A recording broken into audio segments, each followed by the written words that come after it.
What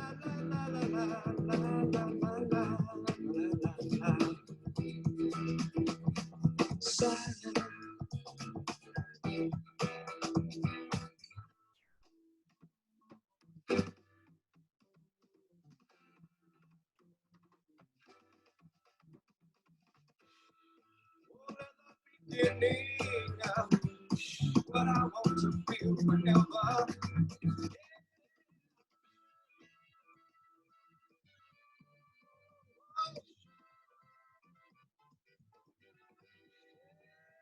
Yes, all at the beginning. What I want to feel forever.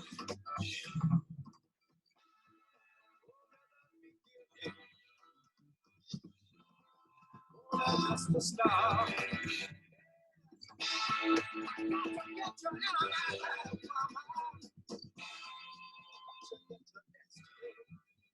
Well, howdy, folks. Yes, it is time to start exercise biomechanics. This is the first session, first episode, if you will, of exercise biomechanics. It's an exciting day, virtual day. So we'll hang together this summer. The good news is it's all air conditioned on the inside, nice and cool. There will be a syllabus on Howdy, and then materials will be on eCampus. I'll try to include a copy of the lecture and laboratory syllabi, the course syllabi for the class. So it's going to be, I think, an exciting 5 weeks, a rapid 5 weeks. There's a lot of material to cover. So in this first episode, we're going to talk about a basic introduction, if you will, to the field of biomechanics, what it's about, how it can help us, how we can use the tools of biomechanics to improve daily life, to be able to increase performance, and to understand really better the basis of sports medicine, because it's really based upon biomechanics, especially today. So biomechanics is an applied science, and as an applied science, the purpose is to not only teach us principles, but to provide us with the ability to be able to use those in real life. And so that's going to be a major focus of today's discussion and our integration of how we're going to use this material in the real world. So partly to be able to do that, we have a series of laboratories. Now, the laboratories are usually hands-on, but unfortunately in this environment, we can't be as hands-on as we'd like. So we've developed some alternative strategies. We're going to show you some videos that students and other people have taken and provide you with the means to get that data, to be able to analyze that data. You're going to develop hypotheses based on a number of factors, test those hypotheses. So it's going to be an exciting semester in biomechanics.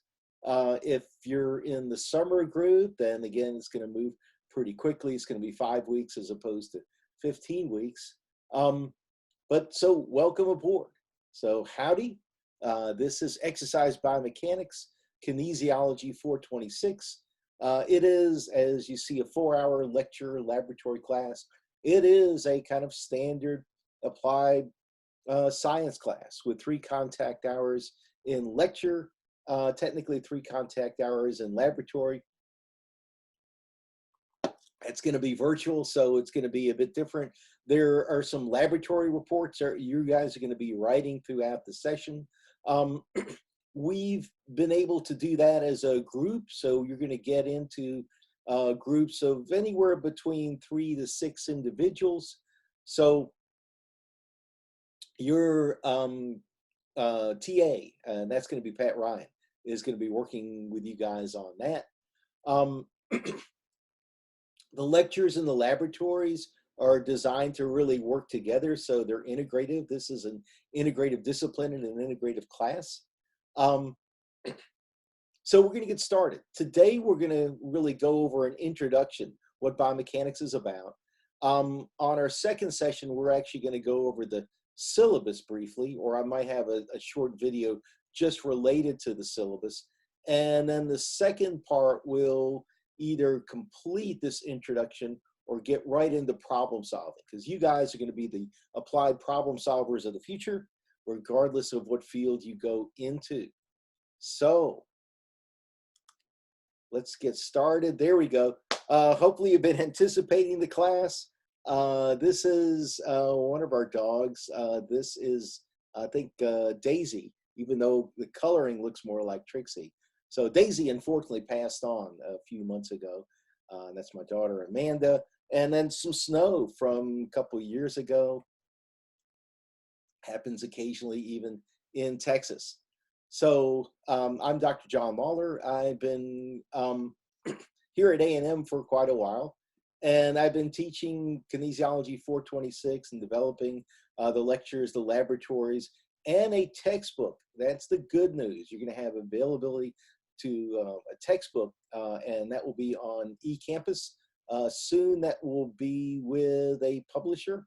So we're working with that. I don't think we'll have it in time for this particular session, but it will be available really, really soon. I'm really excited about the project. This is a 20-chapter textbook. The good news is, because we designed this textbook to go hand in hand with lectures and laboratory, that we're going to go from chapter 1 all the way to chapter 20 without interruption. That's going to be pretty cool. Pat Ryan is your laboratory assistant in the laboratory sessions.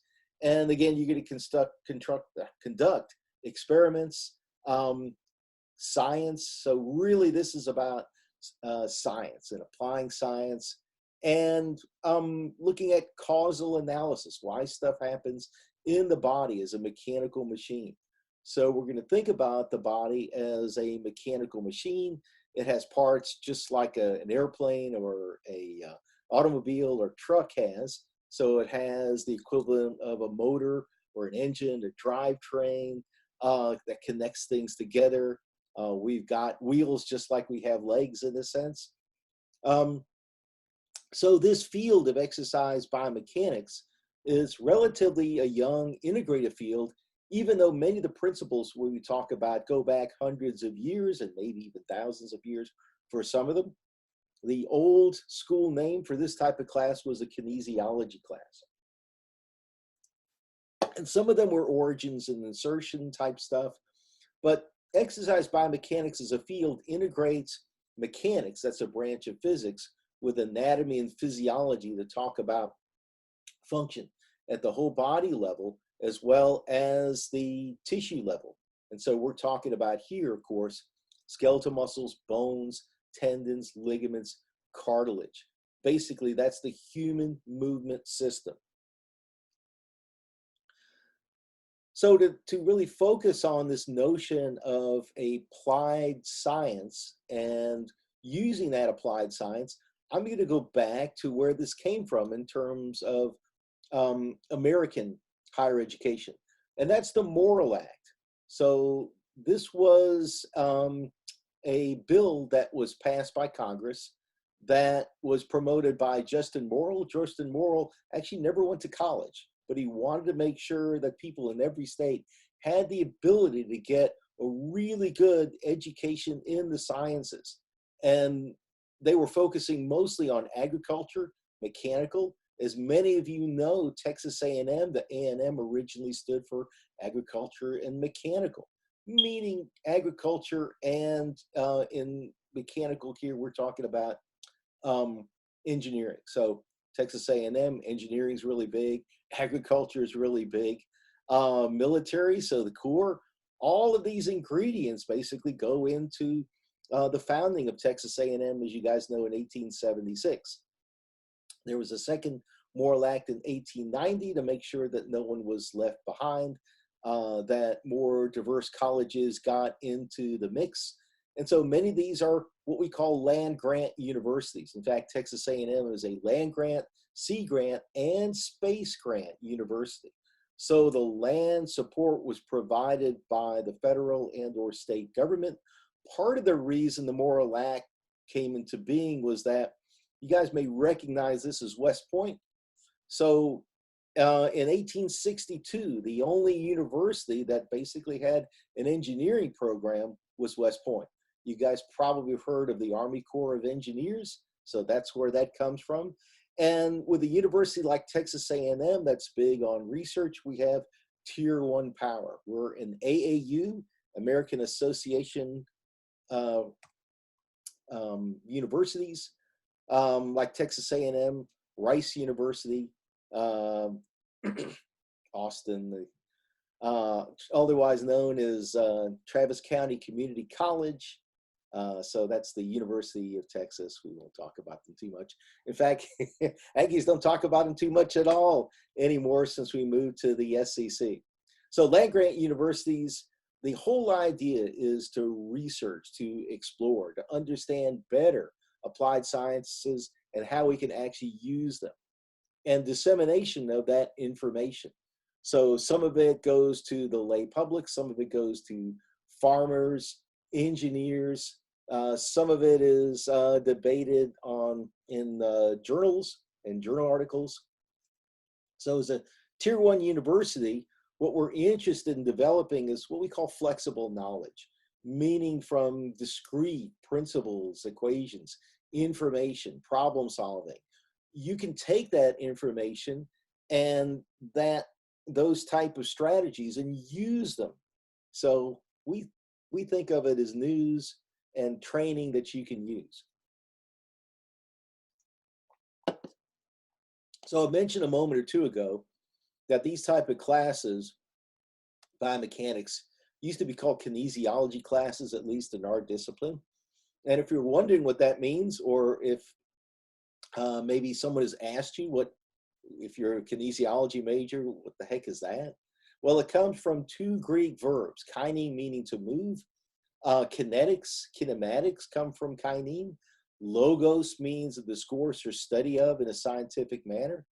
So in essence, kinesiology is the science of movement. And today we usually use that term to describe either divisions, departments, the broader field in which we would have, for example, exercise physiology, this class, which is exercise biomechanics, motor neuroscience or motor learning, motor development, exercise psychology or sports psychology. Those are all involved in this discipline. So it's an integrated discipline, meaning we're going to put things together. It's also applied. We're going to do something with it. And because it's technology driven as an applied science, it means that the technology that we've used to analyze gait, to analyze jumping, to be able to help tissues that have been injured heal better, all of this is critically important because it integrates sports medicine with anatomy and physiology and cell biology and molecular biology and mechanics, puts it all together. So we're working on a new text. We do have a Segan Adams musculoskeletal anatomy book. I call it a coloring book, but it really provides the basic information on which muscles produce which kind of movements. So origins, insertions, which are critical in understanding where a muscle force vector is acting, and then the actions of those muscles, all are important in terms of how we move. So what muscles produce this movement? This is called shoulder abduction. So that would be the supraspinatus and the middle part of the deltoid. As technology and research develop, we've gotten to the point where if we want to replace or help heal an injured tendon, ligament, cartilage, we can use hydrogels. We can even do 3D bioprinting to be able to replace a piece of articular cartilage. And articular cartilage is usually what suffers and degrades with arthritis, whether it's rheumatoid arthritis, gouty arthritis, or osteoarthritis. Okay, so exercise biomechanics is an integrative, applied, pragmatic discipline that merges or integrates anatomy, physiology, mechanics, along with sports medicine, puts it all together so that we can do something with it. So really, no matter what field you're interested in, whether it's teaching, coaching, physical therapy, occupational therapy, medicine, nursing, outdoor education, hospital administration, adult fitness, strength and conditioning, physician's assistant, regardless of research, going into research, regardless of what field you choose, applied pragmatic science is going to be a critical part of it, unless you're doing 3D crystallography in a chemistry laboratory. So there are two things that I think that biomechanics helps with the most, and that's improving or maximizing performance on the field, and then connective tissue and cardiovascular health. And that means rehabilitation, fitness, prevention, etc.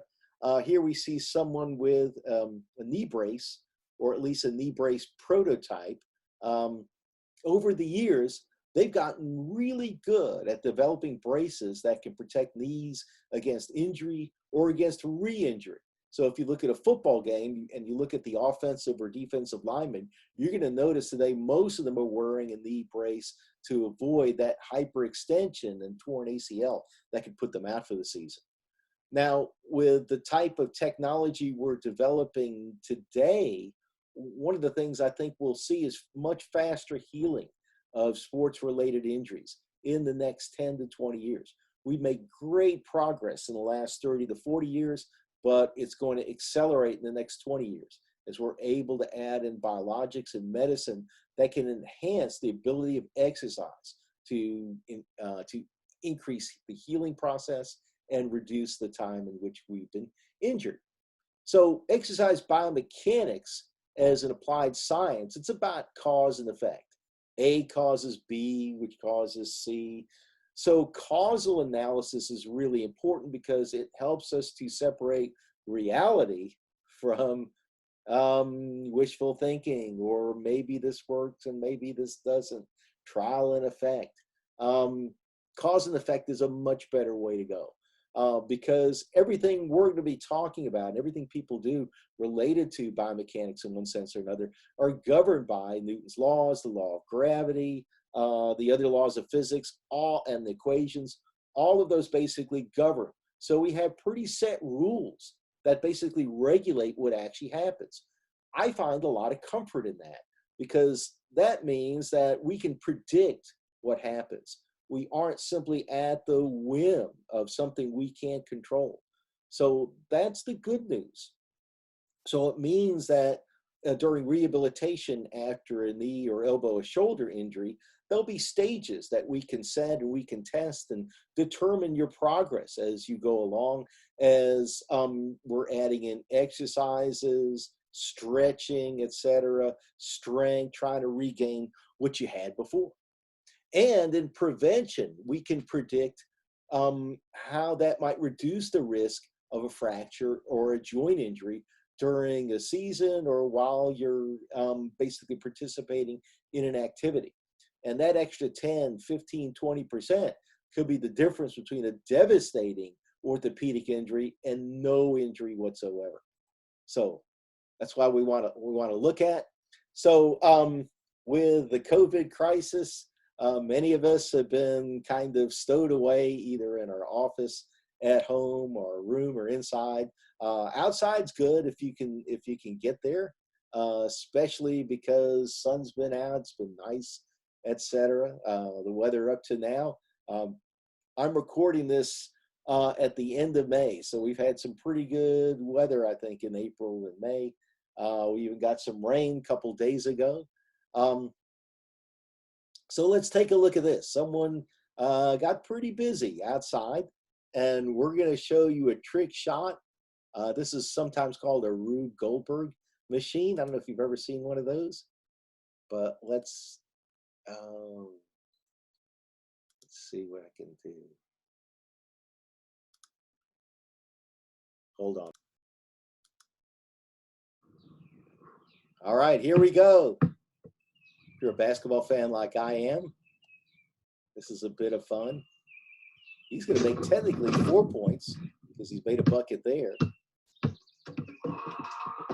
you can see one thing causes another mechanically, We've got all kinds of things acting here. We've got torque, we've got friction, we've got forces, we've got angular velocity, linear velocity, both at the same time. Oh, collision, so we've got impact forces, gravity, momentum, kinetic energy, potential energy turned into kinetic energy. That's a lot of what we see here. Potential energy turning into kinetic energy, the energy of motion. Nice. I wonder how long it took to set this up.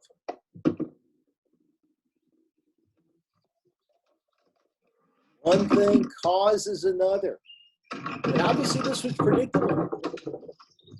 He knew what was going to happen. That may have taken a while to get it exactly right.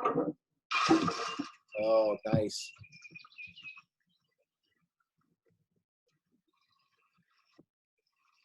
Potential energy going into kinetic energy again.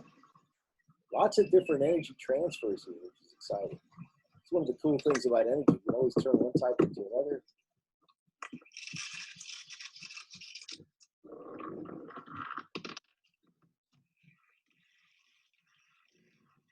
Friction along with gravity. Nice Hot Wheels track. There's another goal. That's 6 points there.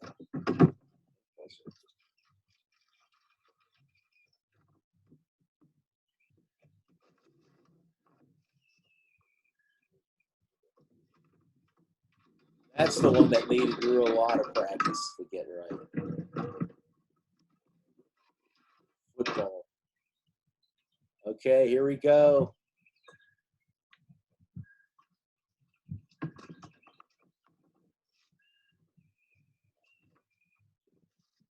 think this is the big finale.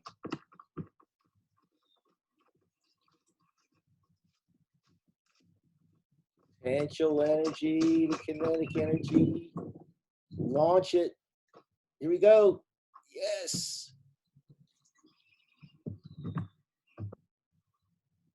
Yes! Okay, so cause and effect. That's what we're really going to try to focus on. And so it means that we tested hypotheses over the years. And in testing hypotheses, that allowed us to be able to determine what's real from what's not. So what is peer reviewed, meaning other scientists review papers, make sure it's up to stuff. A lot of papers that get sent in the journals are rejected. In fact, most of them are rejected. So you do have to pass muster. You do have to demonstrate that what you've collected is reproducible, it's valid, it has value in terms of science. So some of the stuff you might see in the old Joe Weider publications or Charles Atlas back in the day. You guys probably don't remember him. I barely remember him.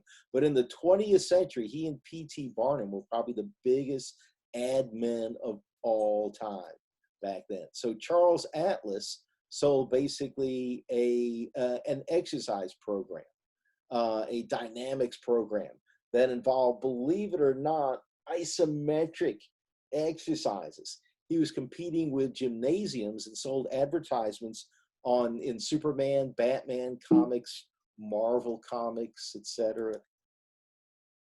So in order to compete with gymnasiums of the time, so this is back like in the 1940s, 50s, and 60s, etc.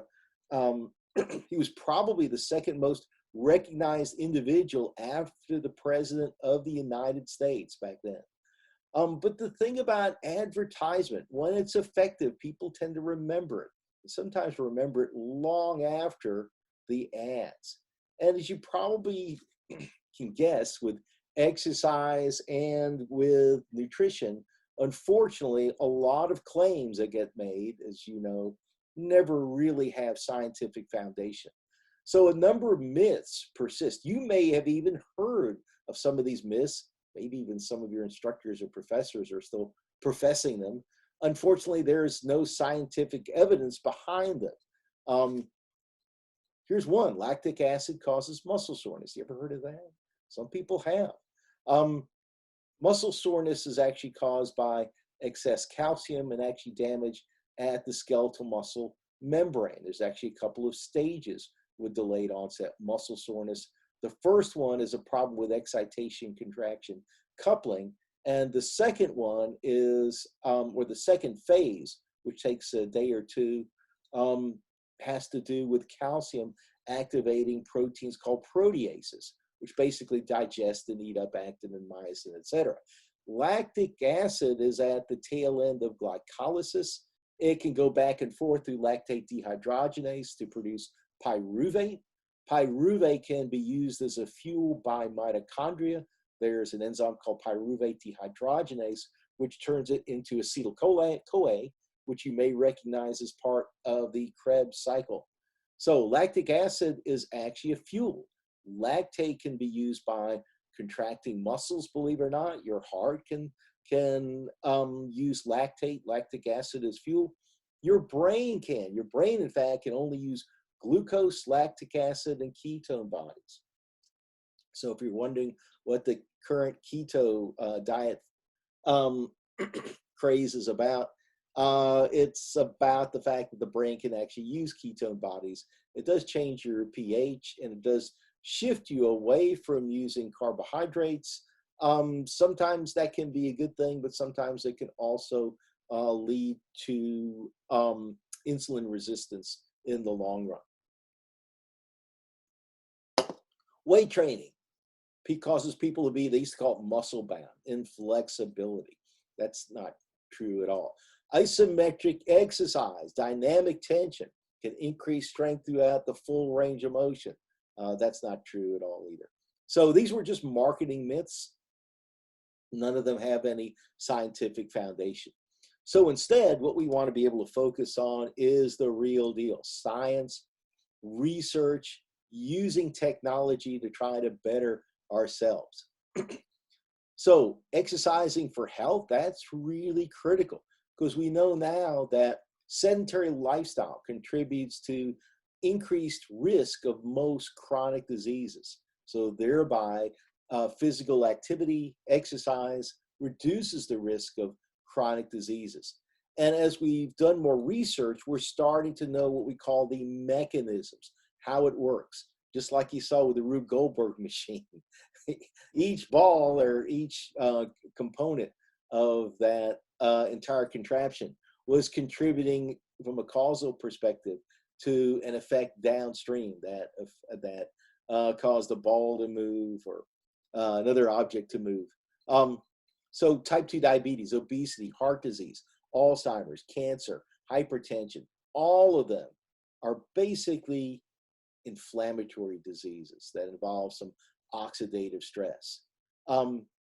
So the fingerprint of these diseases overlaps with, in a sense, the gene expression fingerprint for sedentary lifestyle, meaning what genes get expressed or which ones get turned on and turned off.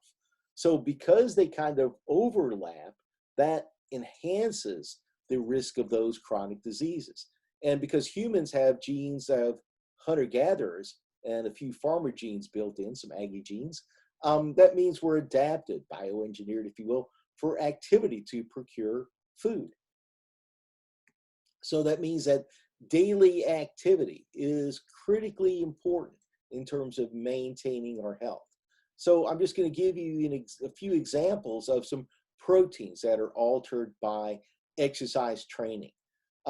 So many of them act in different parts of the body. Some of them act in many different tissues in the body. Exercise, for example, can modify proteins called NADPH oxidase.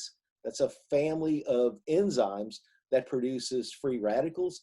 They're actually important in regulating blood flow, in regulating glucose uptake. We think they modify strength during skeletal muscle contractions, but it's one of these enzymes you got to keep in the Goldilocks zone. So when people become sedentary for too long, there's too much of this NADPH oxidase. So it goes from wearing a white hat to a black hat. Nitric oxide synthase is a family of enzymes that produces nitric oxide. So nitric oxide, we know today, is a critical second messenger. It's as important as calcium is as a second messenger. So second messenger just means kind of a middleman that takes information from either related to mechanical stress, oxidative stress, metabolic stress, heat stress, whatever, and communicates with cells to try to optimize production of proteins as well as function. So nitric oxide synthase, one of the cool things that it does is it dilates blood vessels and lets blood flow increase. One type of nitric oxide synthase is important in the immune system. So today with the COVID virus, that would be an important part of the immune system. The immune system, like NADPH oxidase, you want it in the Goldilocks zone as well. Not too high, not too low. So that's one of the challenges, I think, in dealing with pandemics as well as kind of everyday infections. So nitric oxide synthase in skeletal muscle and connective tissue can increase protein synthesis. It can also contribute, believe it or not, into atrophy of muscles and possibly bone. As I mentioned, it regulates blood flow by dilating smooth muscle in arteries and arterioles. In the brain, there is a brain-derived neurotrophic factor, or BDNF. So when people exercise, this would be under the category of what I would call growth factors. Most growth factors have the name growth factor in them. BDNF technically doesn't have that. But growth factors usually can enhance protein synthesis, improve function. So BDNF, for example, works on the hippocampus in the brain, and the fly went by, as the old book said. So I got a fly in here now. And if you hear something behind me, that's Trixie. Trixie is one of our dogs. She's at my foot now. She may act up later at some point. So you'll get to see her from time to time. During the lecture, she kind of comes and goes. So nitric oxide synthase regulates a lot of different stuff. Oh, glucose uptake. I think I forgot to mention that. BDNF, it works on the hypothalamus, and that increases memory, so you can remember more stuff, which will be important. Other growth factors like insulin-like growth factor, this one increases protein synthesis in muscles, bones, tendons, ligaments, probably cartilage as well. And it would be critically important, for example, during the healing and rehabilitation process, as well as the exercise adaptation process. So we're going to talk about the syllabus next time. So in terms of scoring a really good grade, we'll go into this in a bit more detail, but it's basically kind of daily study, how to do well. Well, watch the lectures, attending the equivalent of attending class. Some of the formulas and standard units, you need to kind of commit them to memory. Study on a nightly basis, prepare for the laboratories. One of the things we're going to do is we're going to have weekly open sessions and then a weekly quiz where you'll get a chance to basically kind of test your knowledge, practice, practice, practice at all times. There's Allen Iverson and that old meme. It is about practice. So be prepared, be persistent, professional, passionate, and positive. Your own independent work. The grades lately have been pretty good. I've seen them improving. Part of that is I think that we've improved our technology over the last decade. I think the focus of the students has been really good despite all of the problems we've had with COVID, etc. So I expect that people will be able to handle a class, even though it's challenging, especially in the summer. There's a lot going on, no question about it. So you got to keep up, hang in there. So as I said, exercise biomechanics is a young discipline. We're going to put together some physics, some engineering, believe it or not, exercise, sports medicine, rehabilitation, lots of stuff's going to go into it.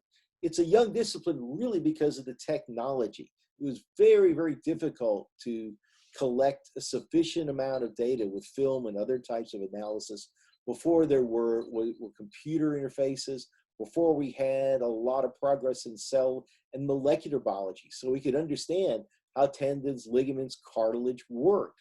Back in the day, we didn't understand that. And even in the 1980s, we were so far behind the research and the literature in terms of sports medicine and what we were doing. But that changed. About 1985 is, I think, the threshold and part of that first revolution in sports medicine or in biomechanics. Course content is originally based on the American Alliance for Physical Education, Recreation, and Dance, AFERD group. So you guys have probably heard of the AFERD group, the main group that's involved in kinesiology overall. The American College of Sports Medicine is kind of the research end of it. AFERD is really the applied end of things. So this is the course description. This is an integrative mechanistic, meaning cause and effect, study of biomechanics of human motion during physical activity and exercise, biology and mechanical principles of the human body, including bones, tendons, ligaments, cartilage, muscles, joints, and whole body mechanisms are investigated. So in terms of how we're going to approach biomechanics in the course, we're actually going to start with whole body biomechanics. And leading up to that, we're going to go over the major reference systems. So there's an anatomical reference system, there's a linear reference system, there's an angular reference system. We're going to go over all three. And then we're going to start applying that information in terms of kinematics, and that's a descriptive analysis of movement that involves velocity, acceleration. Then kinetics, which involves force, torque, power, that's the causal part.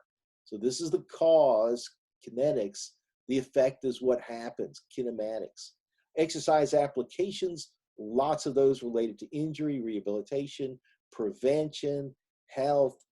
We'll talk about some ergonomics as well. Then we go into tissue mechanics during the last probably 40% of the class. We'll talk about mechanical properties, things like strength, stiffness, energy absorption, how we actually measure those. Measurement is going to be the key to understanding biomechanics and thinking about that, as it is with any science. So with tissue biomechanics, we're going to talk about how the individual components work: muscles, bones, tendons, ligaments, cartilage. Trixie is, and the fly, I think, have had an interaction. Oh boy. Well, I knew it would start early. So we will talk about skeletal muscle. In fact, in terms of the order of information, we're going to actually look at skeletal muscle before we look at connective tissue, bones, tendons, ligaments, cartilage. But the rules that kind of govern them, you're going to see are fairly similar.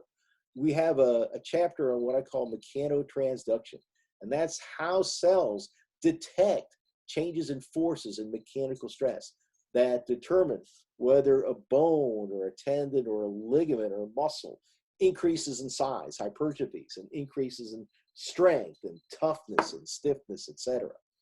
So we'll get a chance to talk about muscles as well as connective tissues and apply it. So in terms of applying mechanical action of movement in the body and how joints move, it's really all about torque, whether we're running, playing football, lifting weights, etc. It's Johnny Football back in the day.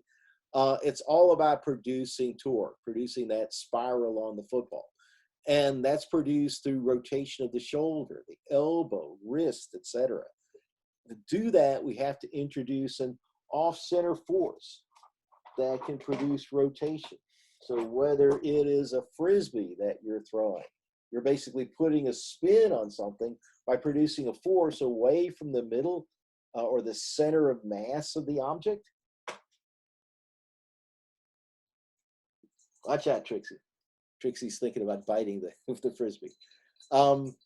Technology use, that is the key. And you guys are going to get to use a lot of the technology that researchers use in biomechanics. So we have kind of teaching and research grade equipment That's going to allow us to do digital video analysis. We've got computers, we've got software for doing analysis. We got a few things that we've taped, for example, related to mechanical or material properties. So we're going to combine some classic mechanics, some engineering concepts, and some cool tools. So that's what it's all about. You're going to get to use stuff like this: force plates, force mats. We've got Cybex machines. We've got digital video cameras. It's hands-on. In the summer, you guys are going to get a chance to actually look at some things that we filmed over the years. This is a Tendodyne system that you see here on the upper left, and that produces, or that measures, power production. That's really important in terms of ballistic movements, whether we're lifting a weight or jumping or throwing. We need power for sure. We have a high-speed digital video camera, a JVC. We'll probably buy another one sometime in the near future. This is a force and pressure plate, which can produce images like this and look at hot spots when people are walking. So for example, when you're walking or running, when you land, you're going to see a lot of pressure on the heel, and then a lot of pressure on the ball of the foot, and sometimes the big toe. We do have a Biodex machine set up that can measure torque in lots of different joints in the body. Could be the ankle, the knee, the hip joint, shoulder, elbow, etc. We got digital video systems. Here we see someone getting ready to jump up and spike a volleyball. Watch how they crouch down. Check that out, where they get that big flexion of the knee and the hip joint. We don't want to say bending in this class. A bending force is going to cause a change in shape of the object. That's actually a bending force. Hopefully that doesn't happen to your knee joint or shoulder or elbow. When they move, they're going to move through rotation. So rotation about an axis, just like a wheel turning in a truck or a car. Okay, so technology is what it's all about. When we want to make sure that this gymnast doesn't get a joint sprain, or doesn't have a risk of a fracture to the femur or tibia, we can measure what we call the material properties of a bone or tendon or ligament or cartilage. There's a machine called an Instron machine. We've done research for many, many years and looked at the effects of exercise and injury and aging and rehabilitation and long-term sedentary lifestyle, and what it means on the material properties of parts in the body. We can do some movement analysis using digital video cameras. So this is all dependent on the ability to use technology. So technology and biomechanics go hand in hand. That's one of the exciting things about it, is technology improves, our knowledge improves in biomechanics. In fact, it's accelerating now. Folks in kinesiology, as well as researchers in biomedical engineering and in medicine, are doing a lot of the research today, particularly on bones, tendons, ligaments, and cartilage. So again, it's about optimizing performance, playing safe, either rehabilitation, or it's better to use prehab instead of rehab, preparing connective tissues, muscles, your cardiovascular system, etc. Everything is going to be governed by basically Newton's laws of motion, law of gravity, other equations and laws related to physics, so that either can help us to understand adaptation of tissues or what happens when we're moving. So we want to minimize chronic disease, optimize physical fitness, aid development and preservation of brain and cognitive function, while improving our ability to be able to do well at tasks. So applications, what's in it for you in your area, whether you're interested in teaching or coaching, developing and looking at the limitations of students, how to get better, how to play and have fun, really. That's what it's all about.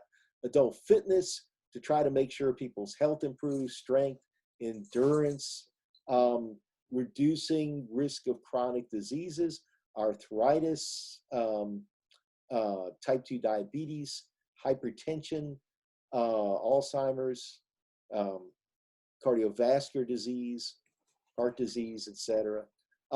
If you're in athletic training, sports medicine becomes critically important. A lot of that's dependent on biomechanics. So triage of sports injuries, rehabilitation, conditioning, prevention. So the athletic training is often the most direct conduit between the athlete and sports medicine. Rehabilitation can take place in a number of different means. It could be physical rehabilitation, which is usually accomplished by a physical therapist. If it's cardiac rehabilitation, so someone either has been diagnosed with cardiovascular disease, could even have had a heart attack, or maybe they've had a stent put in because of an angiogram, they're going to try to prevent disease and rehabilitate that heart. In addition, when people have heart disease, the effect is not only in the heart, it's systemic, it's in the muscles and in the periphery as well. So in a lot of cardiac rehab, the adaptations are peripheral as well as central. So it truly is, or heart disease truly is a systemic whole body disease. It just doesn't affect the heart. And in fact, the limiting factor is often in your muscles, believe it or not, because it changes blood flow and the construction of microvessels that are in your muscles and in your heart. Okay, so lots of applications, as I mentioned, lots of fields. Physical therapy, a lot of people are interested in being a physical therapist, maybe PT aide, assistant. There's something in there for everyone. This is a fast growing field. It's a good place to be. In fact, I think this probably, besides orthopedics, this has the greatest overlap with sports medicine. And for a lot of what we're going to talk about in the class, especially as time goes on and we talk about tendons, ligaments, cartilage. So rehabilitation, rehab after surgery, orthopedic injuries, they're starting to get into more prevention today and understanding how exercise prevents injuries. Occupational therapy. Here's where we're relearning the basic tasks of daily living. Someone could have been in a car accident, for example, or maybe you've had a stroke, and they're just trying to basically get back to doing the normal things they would do every day, from eating, preparing food, going to the grocery store, maybe driving, etc. Also for our soldiers who may have been overseas in maybe Afghanistan or Iraq or elsewhere and have been injured and either have prosthesis, or maybe they've had head injury, or possibly an orthopedic injury that limits their function. So getting used to moving your parts again, and sometimes there are parts that have been added on, if you will. Today we actually have the first brain control arm and leg prostheses. So that's pretty exciting. So the body will be able to control these things much better than we can right now. So here's in the U.S. Army, the occupational therapist there, or the Navy, I'm sorry. Understanding health maintenance and the rehabilitative process, and doing surgery is needed. So in medicine and orthopedics, that's what that's about. Orthopedics is actually a branch of surgery.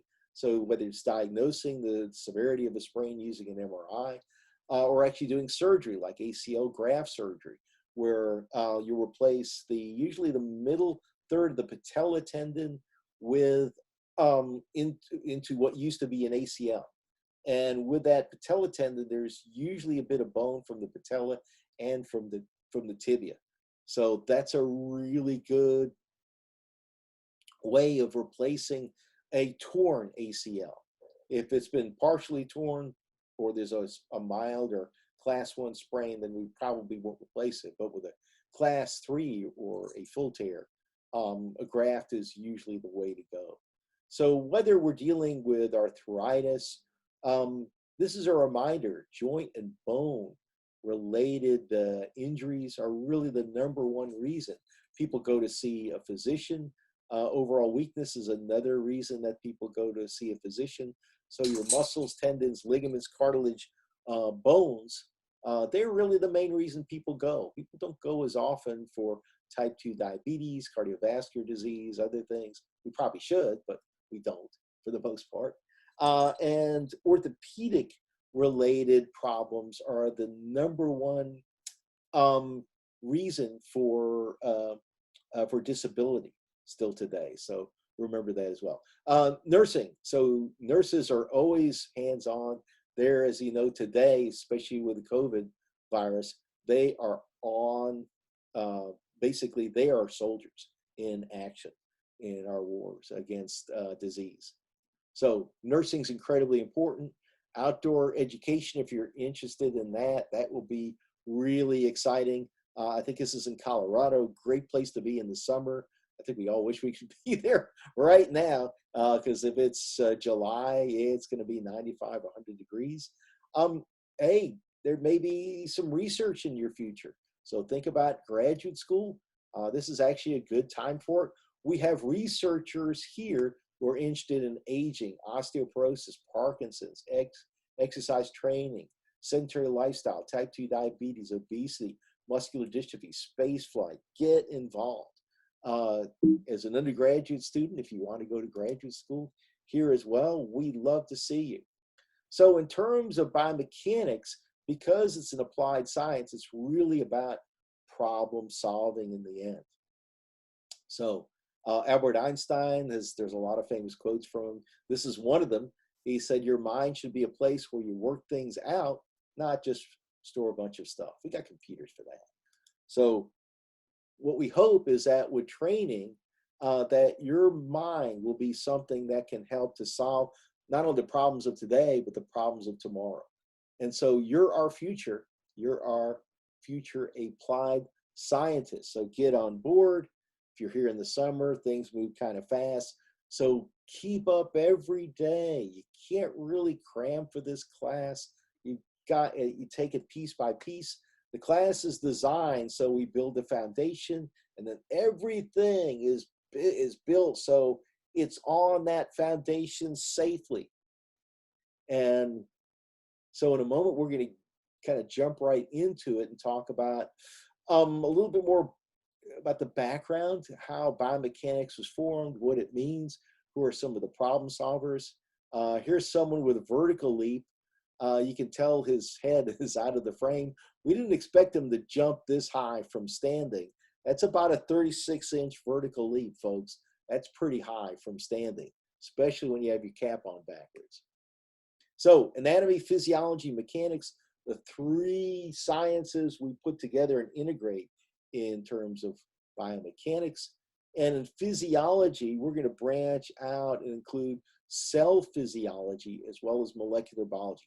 Those tools have really helped us to understand how a cell in a tendon, a ligament, a bone, or cartilage, how it detects changes in mechanical stress.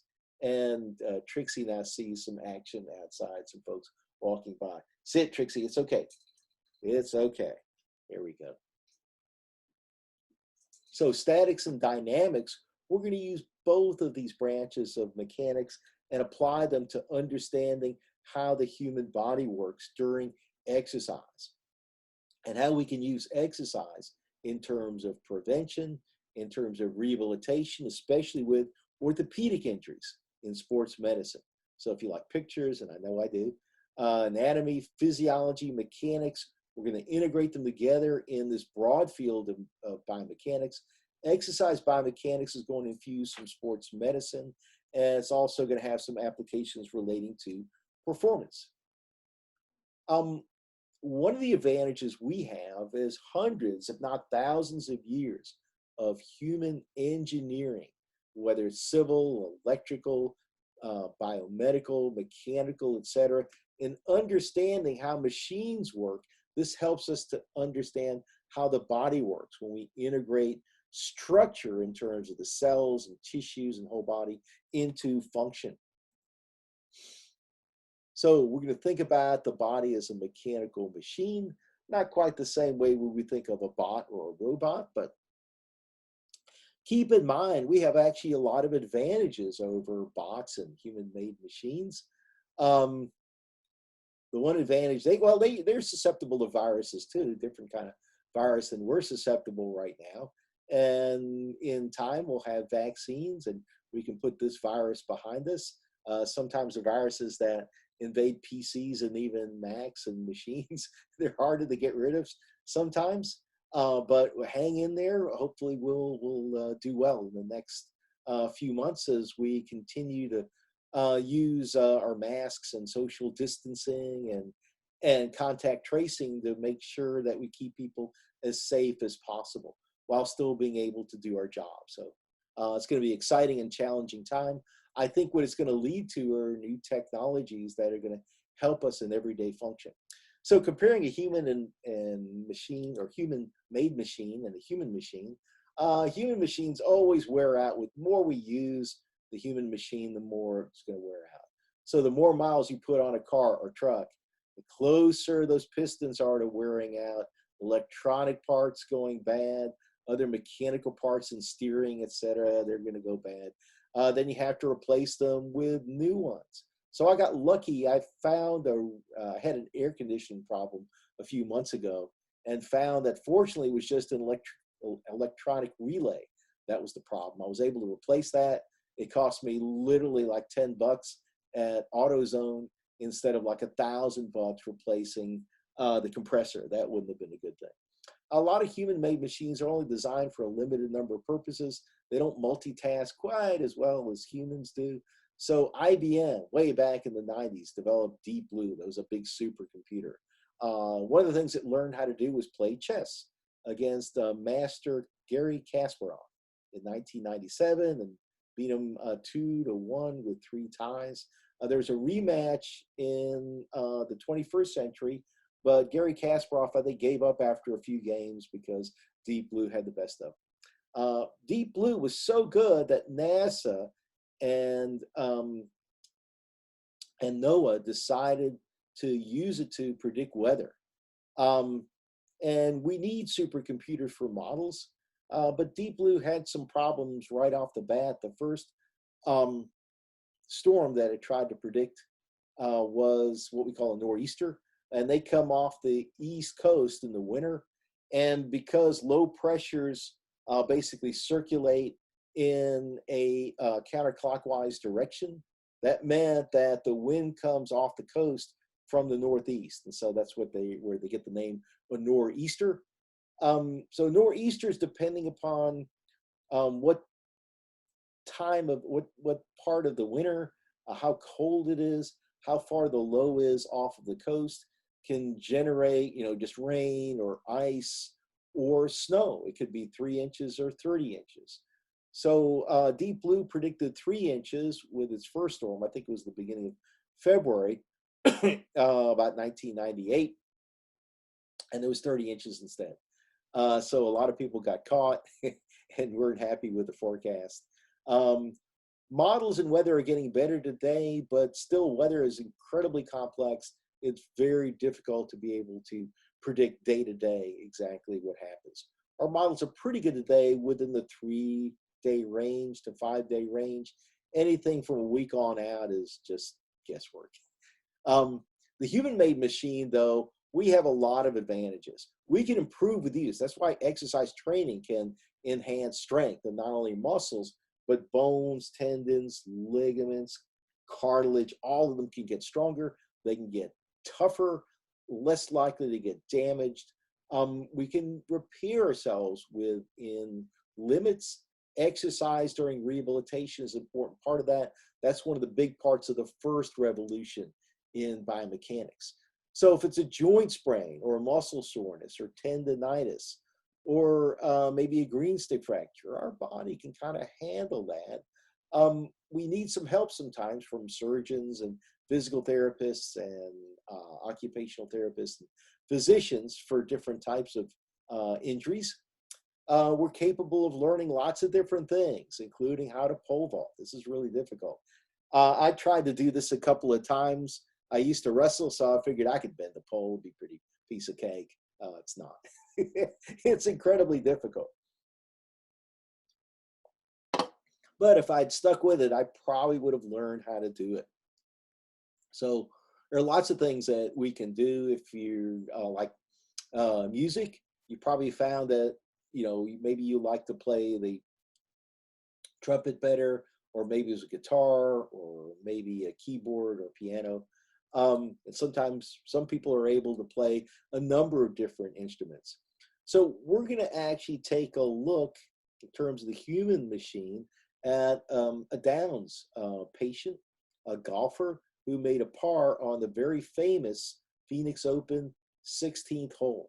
So this 16th hole actually has this huge stadium, and the Phoenix Open, sometimes forgot the manufacturer, I think it's Waste Management. It's takes place, and hopefully it'll take place this next year, 2021, during Super Bowl weekend. And so the crowd's pretty raucous, but you're going to see they enjoy this. So here's a Downs patient. I'm going to have to go to, as they used to say, the videotape, but today it'll be YouTube. So I'm going to pause for just a second. How are you? Are you Amy? Yes. Give me a hug. Okay, we're back. Gary. Nice to meet you. Nice to meet you I hear you're a good golfer. That's Gary Woodland, who I think is the Yes. Come on, PGA let's go. champion from the Amy. last time we played the Very PGA. nice to meet you. Nice to meet you. You're an active player. Yes. Awesome. You want to hit a shot? Yes. You do? Yes. All right, let's do it. Oh. Yeah, a bit of a crowd there.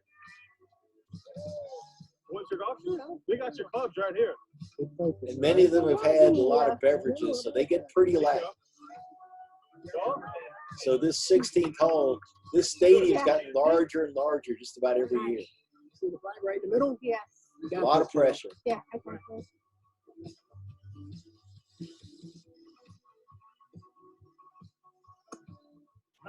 Nice follow through.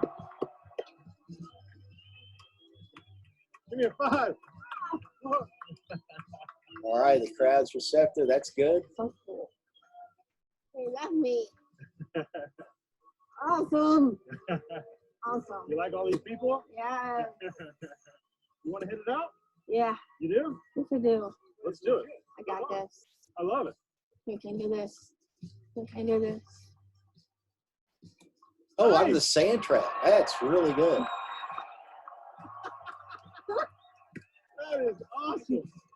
That is awesome. Let's go. Let's go putt. We're going to make Okay. this. Yeah. That is so good. Thank you. So regardless of the obstacles, we got a lot in front of us right now. Humans can do a lot of stuff. We can do anything. If we have a Go ahead plan, and make that. that's one of the critical aspects I think we're I got learning this. right now. Got it? Yeah. do Good it. plan. Good plans always get us towards a target, and boom, there we go.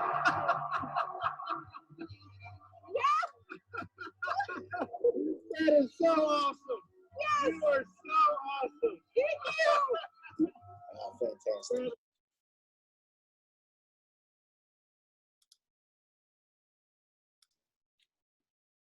Okay, we're back, and one of the critical aspects of biomechanics and being able to use applied science is really problem solving. And if you think about it, that's what a physician, a physical therapist, a coach, a teacher, occupational therapist, nurse, etc., athletic trainer, that's what we're doing most of the time. We're solving problems. Humans are pretty good at that, or we wouldn't be here. We solve lots of problems over the years in terms of how we can grow food, how we can build shelter, etc. And we've been able to pass down that information. And science is one of the best ways, in fact, if not the best way, to pass down information. Because one of the things about science, it's really a living creature. We're constantly renewing, we're constantly trying to make things better.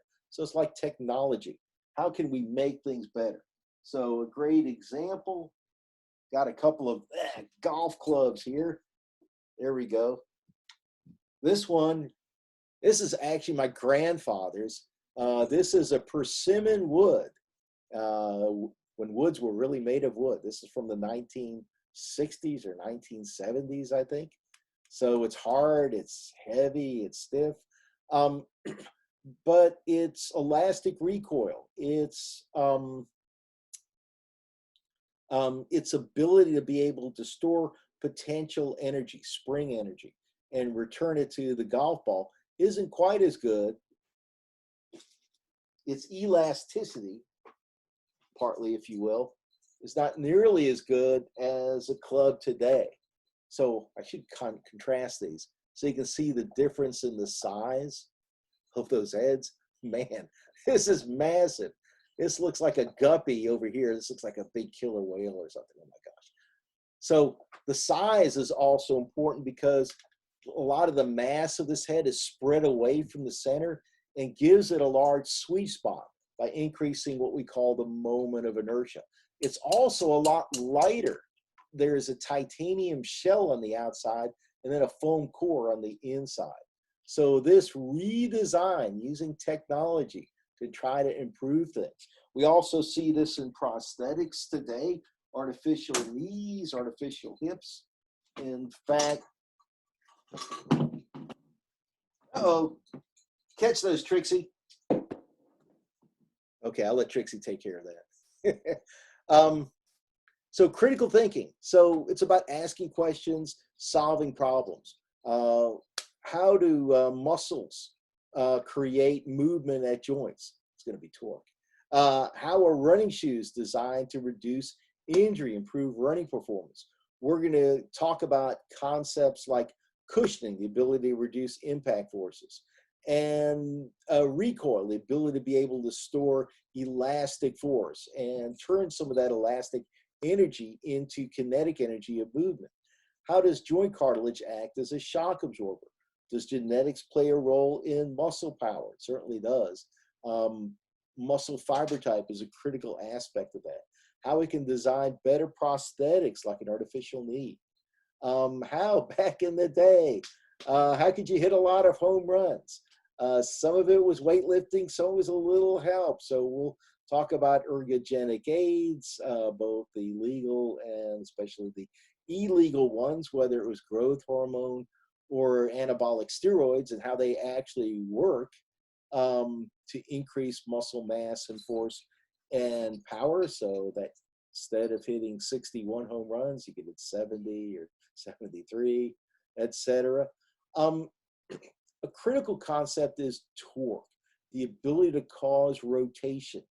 And applying this really is critical in a lot of different sports, including football. So we're going to see how offensive linemen use torque to be able to push and to be able to overcome that defender. So we're going to move to a video. That means I'm going to pause just for a second and then readjust. So back in a second.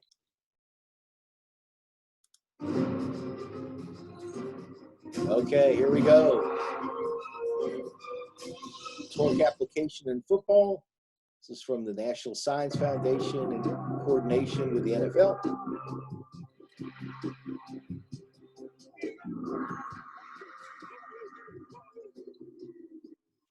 In a game played by big men, NFL offensive linemen are some of the biggest of all.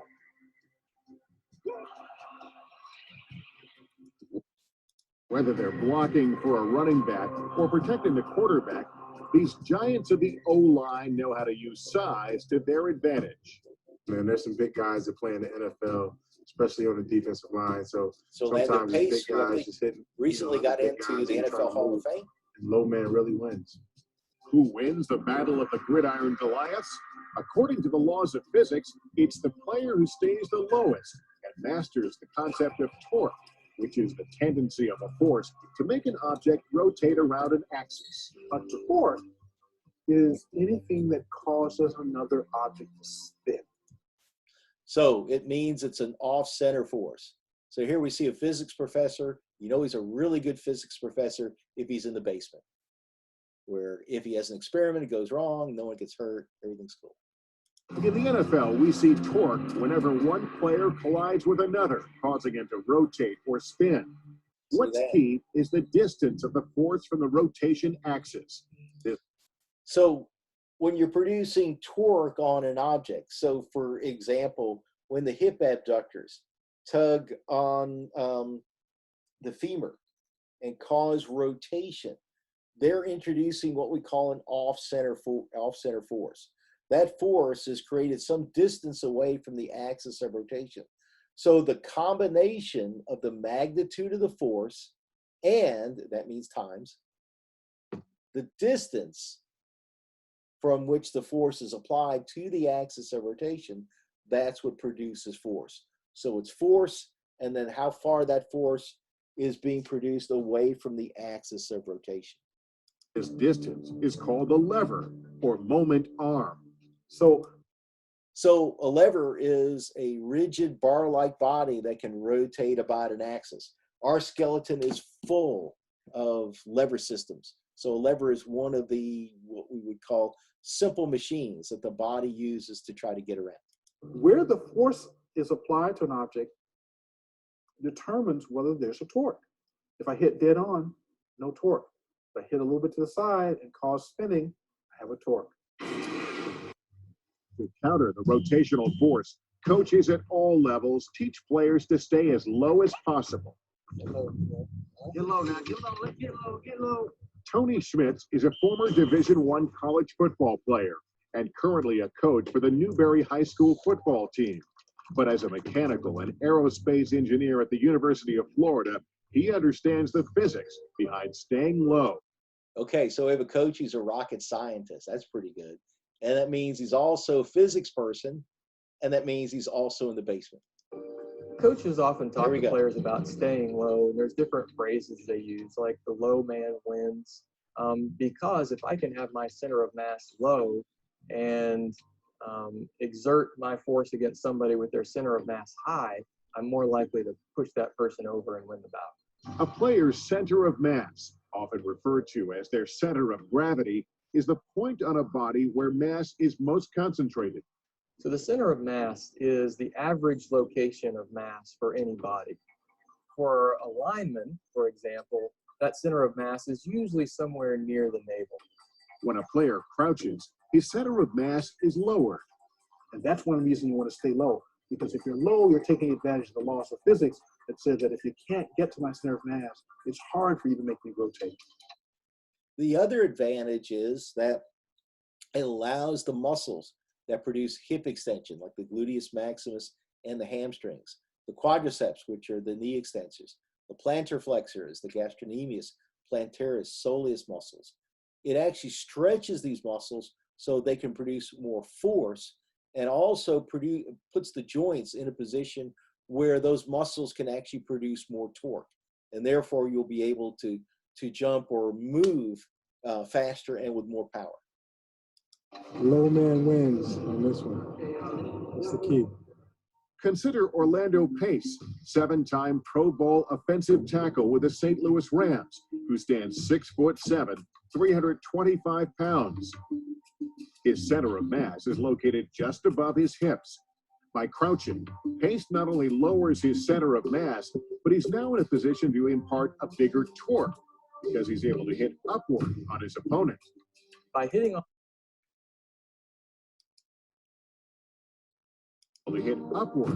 Right there. Okay. So by hitting upward, meaning we start low, and that force vector goes up and hits the person high. So that means that this is our axis of rotation at the feet. This is our distance away from where the force is applied to the axis of rotation. We've maximized this distance, which means we maximize the torque. So it's more likely to be able to push that defender over. On his opponent. By hitting on the rise, we can actually increase the torque that we apply to a body because as we start low, there's a low moment arm from where we apply the force to the ground. But as we get higher, that moment arm increases and we're applying more torque. As Pace rises from the crouch position, the distance between his opponent's pivot point and the location where Pace applies the force increases, allowing him to impart a higher torque on his opponent. To move a guy off the line against his will is probably the biggest success as an offensive lineman you can do, because that guy's trying to come forward, you're moving him back. As an offensive lineman, that's our touchdown. And in a game where the low man wins, that success comes one push at a time.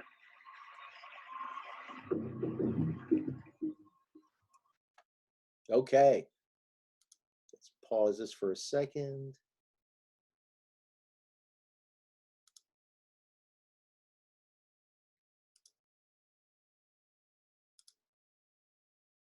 Sorry, hit the wrong button. So that video really, again, hits home with cause and effect. We're thinking about critical thinking, how we can use critical thinking and causal analysis to be able to come up with solutions to our problems. So again, problem solving part is critically important. So using kinetics, understanding the principle of torque and how that occurs. So when a muscle is pulling on a bone, for example, which is a lever, the distance from the muscle's insertion to the middle of a joint would be its moment arm or its lever arm. And then we combine that force and that distance, that gives us torque. Here we go. So lots of questions we'll talk about. Why are rotator cuff injuries really common in swimmers? And that's because the rotator cuff tendons, like from the supraspinatus, get caught between the head of the humerus and the glenoid fossa. So that glenoid fossa is important because it's an indentation in which the head of the humerus fits in. It also, we have an Okerlund process that's on top of the glenoid fossa that can basically get squeezed, or the tendon can get squeezed between the head of the humerus and that Okerlund process. So we'll also talk about why does a curveball curve, why do joint sprains often take so long to heal, why are bone fractures common in the elderly. They're also fairly common in young people as well. And we'll talk about some of those mechanical differences. Okay, so we'll finish up today and talk about some of the problem solvers historically in biomechanics, where this came from, and then who are the leaders today. These are names, especially when we get into kind of the leaders, early leaders and giants of modern biomechanics. They should be as famous as Steve Jobs and Bill Gates because they've helped to revolutionize sports medicine. So we'll talk about why that's so important, because back in the day, sports medicine was a scary, scary thing. So in terms of biomechanics, problem solvers, Aristotle lived from 382 to 322 BC. He was a student of Plato, founded his own school. He's sometimes thought of as the father of natural sciences. He and his students wrote extensively on philosophy, politics, logic, natural sciences, physics. A lot of the complete works were lost either in Alexandria, Egypt, or in Greece, but we do have a lot of his class notes and some of the work that actually his students did, believe it or not. So he and his students pictured the body as a machine. Muscles cause an action, which produces movement. So Galen, who's a famous physician in Greece, took these principles and expanded upon them, and they helped to train like Olympic athletes, etc. So we'll skip the Dark Ages and talk about the Renaissance and Leonardo da Vinci, very famous artist, painted the Mona Lisa. The Last Supper, was also a scientist, had access to lots of cadavers because he worked for the military, and that gave him the opportunity to be able to draw origins and insertions for all 600 plus muscles design of the human skeleton. So a lot of what you see in literally a Gray's Anatomy, those drawings, those pictures came in essence from Leonardo da Vinci. The father of modern biomechanics is Giovanni Borelli. So Borelli lived in the 17th century. He was a professor of mathematics at University of Messina, and he expanded on Aristotle's work in terms of how muscles, bones, and joints worked, and added in the mathematics where we could make this a predictable phenomenon. He also was important in cardiovascular mechanics as well, and expanded, as I said, on Aristotle's work. Isaac Newton provided the mathematical and physical foundation for biomechanics as well as physics, came up with the laws of motion, the law of gravity, action is spare time, helped to invent calculus, which is a type of mathematics, which helps to connect things like distance, velocity, acceleration, force, torque, momentum, impulse, energy, work, etc., power. Founded the Royal Academy of Sciences, which is the longest running scientific group.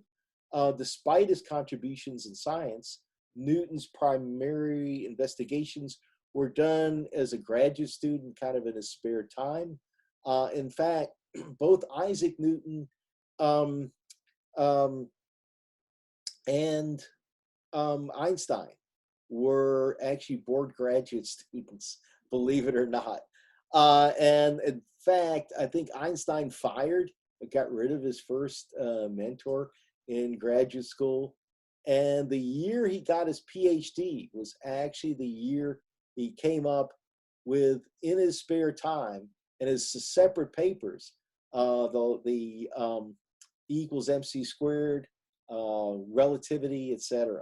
So pretty amazing. So both Newton and Einstein, part-timers in science, who came up with probably the two most famous equations in physics.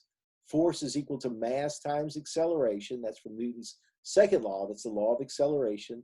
And then E equals MC squared. So pretty amazing. Thomas Edison. Technology, as I mentioned, is a critical part of biomechanics. So here we're taking everything that's been learned from Borelli and Aristotle and Isaac Newton, and actually making measurements so we can take what Isaac Newton observed and came up with and actually demonstrate it from a scientific standpoint. We need technology to do these types of measurements in biomechanics. So Edison is really the true audio-visual guy, is AV guy. So he came up with both audio and video. So let's talk about that. As you probably know, came up with over 1,000 inventions. He had a research team working with him. It wasn't just him in the laboratory by himself. As you know, he invented the electric light bulb after 101 different tries. The voice transmitter, the power amp. Power amp actually hasn't changed very much. Believe it or not, a good power amp that they might use in a band, country band or a rock band, where you plug in a guitar, especially if they have like the old school vacuum tubes. They sometimes have those in the really big amplifiers.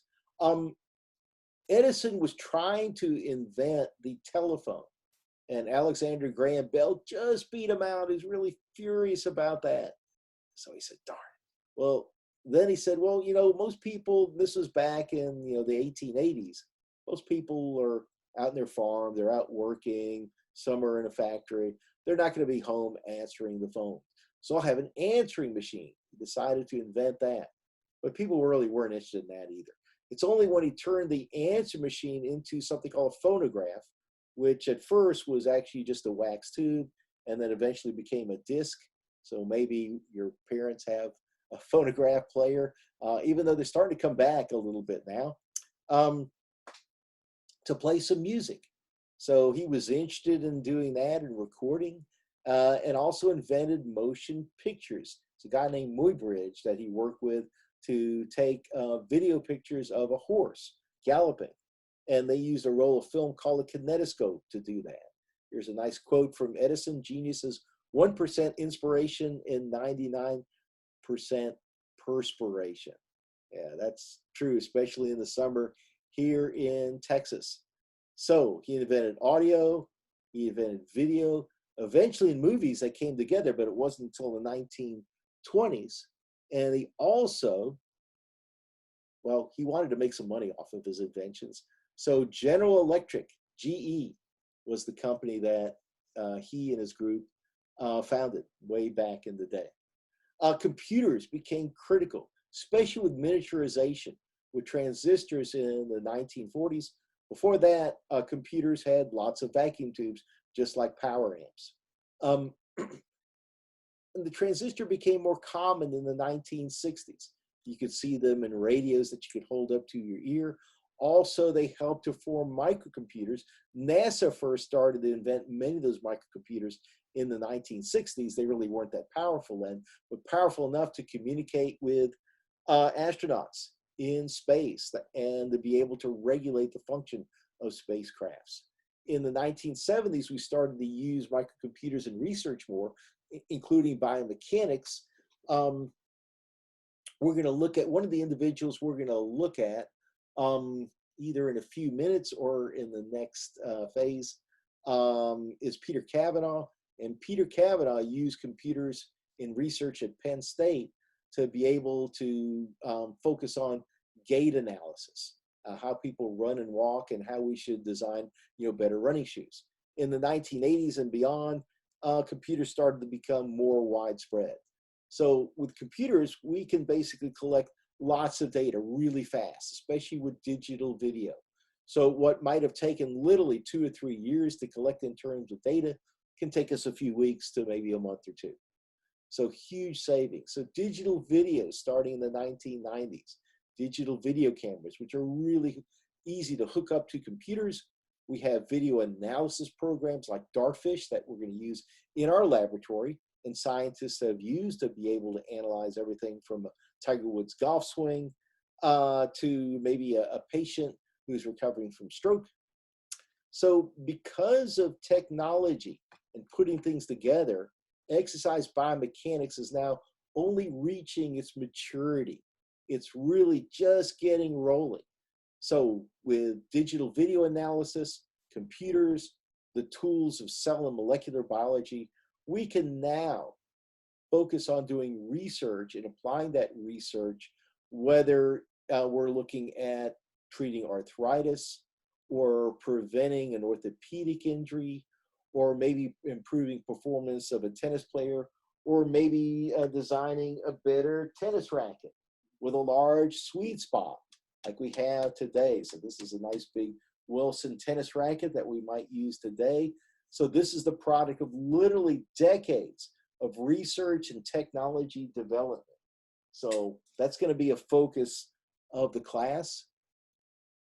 And that means everything from gait analysis to the development of hydrogels. That's basically like gummy bears or Jell-O that use proteins and sometimes natural and sometimes man-made polymers that can store a lot of water. They can store medicines, they can store stem cells, they can store growth factors, etc., that are going to allow us to be able to enhance the healing that we see after an orthopedic injury, or can even replace a tissue that's been lost. We can replace parts of skeletal muscle, parts of a tendon, ligament, cartilage. A lot of this work is in the experimental stage, but we hope in the next decade or two, we'll be able to apply it to real humans. So orthopedic medicine has really benefited from rehabilitation and arthroscopic surgery. Things have changed a lot, which is really important in problem solving, is that you do actually solve some problems. You do improve technology and our ability to be able to treat folks. So we have better artificial hips and knees, better support devices, synthetic replacements for structural tissue, whether it's cartilage or a lower leg. So there's lots of applications in terms of problem solving. It could be exercise training and rehabilitation, reducing bone loss and muscle mass, and changes in the cardiovascular system that happen with space flight. How to keep astronauts in good shape for that eventual flight to Mars, we hope in the next decade or so. How do we reduce atrophy in skeletal muscle with new exercise machines? And maybe some drugs along with that. How we design better running shoes and exercise equipment like Cybex, Nautilus equipment, better football helmets that might reduce head injuries. That's going to be a critical thing. So I think we're actually going to stop right here. There we go. And we're going to be looking into the future by understanding the pioneers who are able to take these new tools in cell biology, molecular biology, digital video analysis, force and pressure plates, our ability to be able to measure material properties or mechanical strength and stiffness and toughness. So the use of that technology and the folks who are part of the first revolution and what's coming up now, the second revolution in sports medicine, that's what we're going to focus on next time when we start with problem solvers. And then we're going to look at the problem solving process. You guys, remember, are going to be the problem solvers of the future. So with great excitement, I'm going to tip you off literally. This is Charlie Tipton on the right side. This person behind him and to the left is Savio Wu. I think this is at an award ceremony for Savio Wu. These folks revolutionized sports medicine and are the reason that you don't get casted after you've had a severe knee or elbow injury, and why part of the reason why rehabilitation today involves range of motion exercises and active exercises that are designed to improve function. Okay, so with that, I think we're done with part 1 or episode 1 of Exercise Biomechanics. We'll see you again really, really soon. Problem solving and problem solvers will be the subject of part 2. You guys have a great day, great afternoon or evening.